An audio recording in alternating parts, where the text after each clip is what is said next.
Good evening and welcome to Pakistan Today News from our London studio. I'm Victoria Lane. We begin with a warning from an American journal over rising water tensions in South Asia.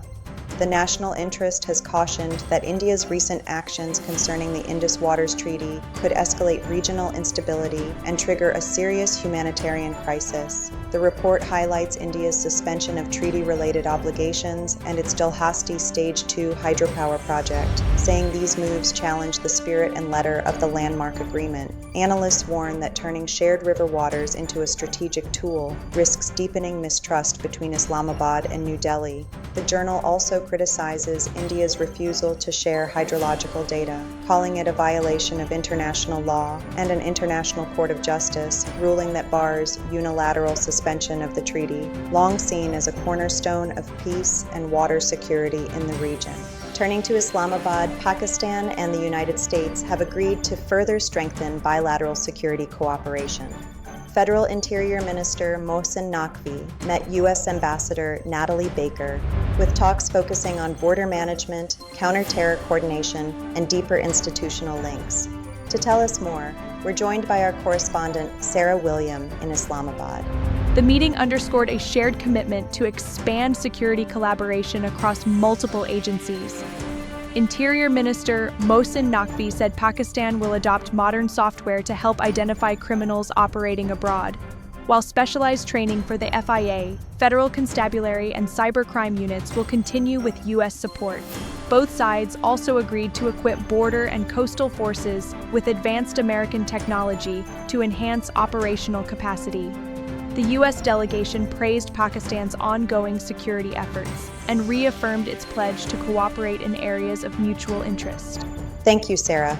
Meanwhile, diplomatic engagement continues on the regional front. Foreign Minister and Deputy Prime Minister Ishaq Dar has spoken by phone with Iranian Foreign Minister Abbas Araghchi, expressing Pakistan's hope for peace and stability in Iran amid ongoing unrest. According to the Foreign Office, both leaders reviewed the situation in Iran and the wider region and agreed to maintain close consultations.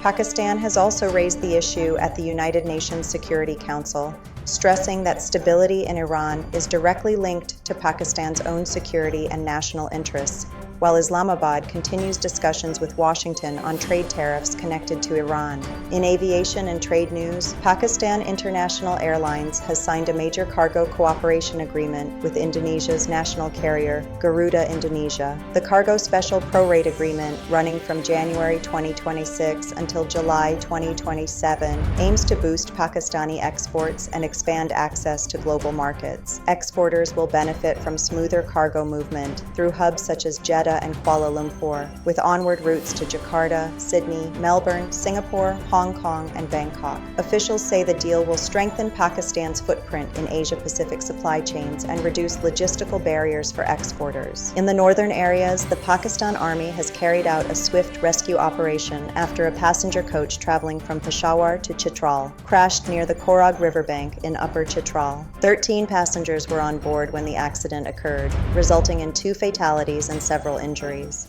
Despite harsh weather and difficult terrain, Army teams reached the site quickly, provided first aid, and shifted the injured to the THQ hospital in Buni. Troops also moved passengers to safety and distributed warm clothing, earning appreciation from local residents for their timely response. Back in Islamabad, National Assembly Speaker Sardar Ayaz Sadiq has drawn clear red lines for parliamentary conduct.